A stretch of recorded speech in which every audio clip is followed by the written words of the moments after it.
ये जो चापलूसी, खुशामद और तारीफ़ हर उस चीज़ की होती है या उसको तारीफ़ कहेंगे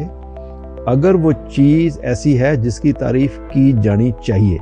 यानी वो चीज़ उस तारीफ़ के काबिल है, उन अल्फाज के काबिल है जो आप कह रहे हैं, तो वो है तारीफ़। अगर वो चीज़ जिसकी आप समझते हैं कि वो तारीफ़ कर रहे हैं लेकिन वो चीज़ उस काबिल नहीं है, यानी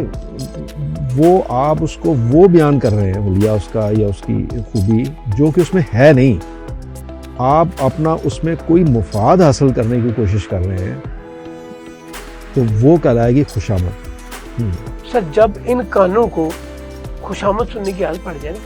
फिर सच नहीं सुनते। तो वो भी तो खुशी है ना, ये वो खुशी उसके लिए ये वो खुशी है जो आपको एंड ऑफ द डे कहीं नुकसान पहुंचाती है, आपको नाकाम करती है।